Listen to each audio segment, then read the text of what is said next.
రేపు శుక్రవారము, అలానే పంచమి తిథి. ఆషాఢ మాసంలో వచ్చే మొదటి శుక్రవారము పంచమి తిథి. అంతేకాకుండా శుక్లపక్షంలో మొదటి శుక్రవారము, అదేవిధంగా పంచమి రావడాన్ని స్కంద పంచమి అని పిలుస్తూ ఉంటారు.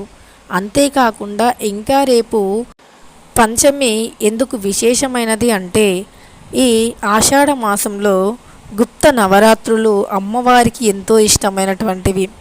వారాహిదేవికి ఎంతో ఇష్టమైనటువంటి ఆషాఢ గుప్త నవరాత్రుల్లో మొదటి శుక్రవారము పంచమి తిథి. చాలా అద్భుతమైన విశేషమైనటువంటి రాజయోగం పొందాలి అంటే, అమ్మవారి అనుగ్రహం మీకు కలగాలి అంటే, మీ కష్టాలు అన్నీ భరించలేని ఆర్థిక సమస్యలు, కష్టాలు, బాధలు అన్నింటి నుండి బయటపడాలి అంటే, రేపు రాత్రి లోపు మీ బియ్యం డబ్బాలో ఈ ఒకటి వేసి చూడండి.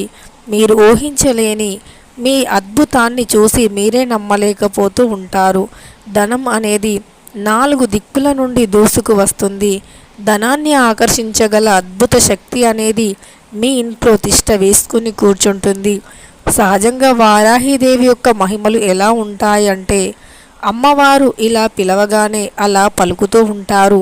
ఇలా పిలవగానే అలా ప్రత్యక్షమై కోరికలను తీరుస్తూ ఉంటారు. ఇక జీవితంలో తీరనే తీరవో అనే కోరికలు కూడా తీరుస్తారు ఆ వారాహి మాత. సంపద, ఐశ్వర్యం, శ్రేయస్సు, ఆనందాన్ని కలిగిస్తారు. కష్టాలు ఏవి అయినా సరే క్షణాల్లో గట్టెక్కించగల అద్భుత శక్తి, దివ్య శక్తితో అమ్మవారు మనల్ని అనుగ్రహిస్తారు. అమ్మ అని పిలిస్తే చాలు కష్టం నుండి గట్టెక్కిస్తారు. ఎంత పేదవాడు అయినా సరే అమ్మవారిని నమ్ముకొని, ముఖ్యంగా ఈ 9 రోజులు గుప్త నవరాత్రుల్లో భక్తి, శ్రద్ధ, నమ్మకంతో అమ్మవారిని ఎవరైతే కొలుస్తారో అలాంటి వారు ఖచ్చితంగా అదృష్టవంతులు అవుతారు. జీవితంలో వారు ఊహించలేని అద్భుతాలు చూస్తూ ఉంటారు. జీవితంలో ఇది కాదు, అది లేదు అనేవారు కూడా ఇక అలాంటి మాట అనేది వారి నోటి నుండి రాదు. ధనం లేదు, ఆర్థికపరమైనటువంటి సమస్యలు ఉన్నాయి, డబ్బు అనేది చేతిలో నిలవట్లేదు, ఎంత సంపాదించినా సరే మళ్ళీ చేతిలో చిల్లిగవ్వ కూడా మిగలట్లేదు, దరిద్రమంతా మమ్మల్నే పట్టి వేడిస్తుంది, నెగిటివ్ ఎనర్జీ మొత్తం మా చుట్టూనే తిరుగుతూ ఉంది అనేవారు వారాహి మాతను కొలిస్తే మీ కష్టాలు, దరిద్రం, నెగిటివ్ ఎనర్జీ, దుష్టశక్తి బాధలు అన్నీ కూడా తొలగిపోయి అదృష్టం మిమ్మల్ని వరిస్తుంది. ఏ కోరిక క్షణాల్లో తీరిపోతూ ఉంటుంది. అమ్మవారి యొక్క చల్లని చూపులు మనపైన ఉంటే చాలు, జీవితంలో కష్టం అనేదానికి చోటే ఉండదు అని చెప్పుకోవచ్చు. మనం ఏ పని చేస్తూ ఉన్నా సరే, మనం అమ్మను పూజించే అంత టైం లేకపోయినా సరే, అమ్మను భక్తి శ్రద్ధతో, అమ్మ రూపాన్ని మనసులో తలుచుకుంటూ అమ్మ యొక్క నామస్మరణ చేస్తే చాలు, ఇక కష్టం అనేది మన దరిదాపుల్లోకి కూడా రాదు. ముఖ్యంగా ఈ రోజుల్లో ఎదుర్కొంటున్నటువంటి సమస్య అనేది ఏదైనా ఉంది అంటే డబ్బు సమస్య ముందుగా వస్తుంది. ఈ డబ్బు ఒక్కటి లేకపోవడం వల్లే మానవ జీవితంలో అనేక రకాలైనటువంటి సమస్యలు, అనేక రకాలైనటువంటి కష్టాలను ఎదుర్కోవాల్సి వస్తుంది. అలాంటి డబ్బు అనేది ఎప్పుడు మన జీవితంలో నుండి వెళ్ళదు. మన జీవితంలో కష్టం అనేది రాదు. జీవితాంతం కూడా డబ్బుకి లోటు లేకుండా బ్రతకగలుగుతాము. వారాహిదేవి యొక్క మహిమలు ఆ విధంగా ఉంటాయి. మరి రేపు పంచమి అంటే అమ్మవారికి చాలా ఇష్టమైనటువంటి రోజు.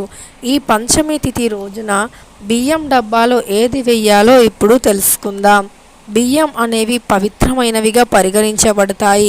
బియ్యం అనేవి వంటగదిలో ఎప్పుడూ కూడా అయిపోకుండా చూసుకోవాలి. బియ్యం అయినా, ఉప్పు అయినా, పసుపు అయినా సరే ఇవి ఎప్పుడూ నిండుగా ఉండాలి. అప్పుడే ఇంట్లో లక్ష్మీ కటాక్షం, అలానే వారాహిదేవి అనుగ్రహం కలుగుతుంది. బియ్యం అనేవి ప్రతి పూజలో వాడుతూ ఉంటాము, అక్షంతలుగా కూడా వాడుతూ ఉంటాము. బియ్యం అనేవి పరబ్రహ్మ స్వరూపంగా భావించబడతాయి. బియ్యంలో అన్నపూర్ణాదేవి కొలువై ఉంటుంది. బియ్యం అనేవి నిండుగా ఉండటం వల్ల అన్నపూర్ణాదేవి చాలా సంతోషిస్తుంది. ఇక ఎప్పటికీ అన్నానికి, ధనానికి లోటు లేకుండా చూస్తూ ఉంటుంది. అలా బియ్యం అనేవి అయిపోకుండా చూసుకోవాలి. ఇక మరి పంచమి తిథి చాలా అద్భుతమైన రోజు. బియ్యం డబ్బాలో ఏది వెయ్యాలి అంటే 2 జాజికాయలను తీసుకోవాలి. ఈ జాజికాయలు అనేవి లక్ష్మీప్రదంగా భావించబడతాయి. ఈ జాజికాయలతో ఈ విధంగా చేస్తే ఇంట్లోకి 4 దిక్కుల నుండి ధనం అనేది దూసుకు వస్తుంది. 2 జాజికాయలను తీసుకొని ఆ 2 జాజికాయలను వారాహిదేవి ఫోటో ముందు కానీ లక్ష్మీదేవి ఫోటో ముందు కానీ పెట్టాలి. అలా పెట్టి మీ యొక్క సమస్యలను చెప్పుకోవాలి. ఇంట్లో ఆర్థిక స్థితులు అనేవి మారిపోవాలి. ఆర్థికంగా మనం బాగా ఎదగాలి. మా ఇంట్లో ఎప్పుడూ కూడా ధనానికి లోటు అనేది ఉండకూడదు. ధనానికి సంబంధించినటువంటి సమస్యలు అనేవి మా ఇంట్లో ఎప్పుడూ కూడా రాకుండా చూసుకో తల్లి అని నమస్కరించుకొని ఆ 2 జాజికాయలను మీ బియ్యం డబ్బాలో వెయ్యండి. వాటిని ఒక కవర్లో వేసినా పర్వాలేదు. అలా వేసిన తరువాత 2 నెలల వరకు ఆ బియ్యం డబ్బాలో ఉన్నటువంటి జాజికాయలను తీయకూడదు. మళ్ళీ 2 నెలల తరువాత ఆ జాజికాయలను బయటికి తీసివేయాలి.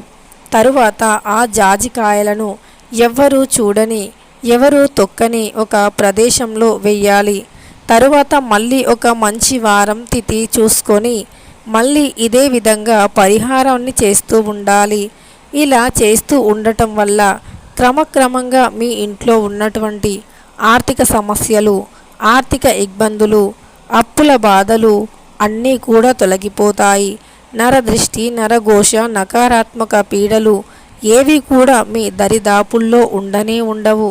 వారాహిదేవి యొక్క చల్లని చూపులతో మీ ఇల్లు ఎప్పుడూ కనక వర్షంతో కలకలలాడుతూ ఉంటుంది. ధన ఆదాయంతో మీ ఇంట్లో ఎప్పుడూ సుఖశాంతులు నెలకొంటాయి. ఇంట్లో ఎవ్వరికి ఆరోగ్య సమస్యలు కానీ లేదా ఆర్థిక సమస్యలు కానీ వచ్చే సమస్యే ఉండదు. అమ్మవారి యొక్క దివ్యమైనటువంటి ఆశీస్సులతో మీ ఇంట్లో ఉన్నవారంతా కూడా ఆనందంగా జీవించగలుగుతారు. రేపు చాలా అద్భుతమైన రోజు. పంచమి తిథి అంటే అమ్మవారికి మహాప్రీతికరమైనటువంటి రోజు. ఈ పంచమి తిథి ఆషాఢ మాసంలో వచ్చే శుక్లపక్షంలో మొదటి శుక్రవారం. చాలా అంటే చాలా మంచి రోజు.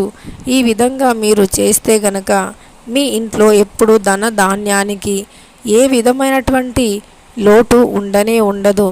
ఇక వీడియో నచ్చితే లైక్ చేయండి, షేర్ చేయండి, సబ్స్క్రైబ్ చేయడం అస్సలు మర్చిపోవద్దు. ఇలాంటి ఇంకెన్నో వీడియోస్ అన్నీ మీ ఫోన్కి ముందుగా నోటిఫికేషన్గా రావాలి అంటే పక్కనే ఉన్న బెల్ ఐకాన్ని నొక్కి ఆల్ ట్యాబ్ అని నొక్కండి. నేను పెట్టే ప్రతి వీడియో మీ ఫోన్కి ముందుగా నోటిఫికేషన్గా వస్తుంది.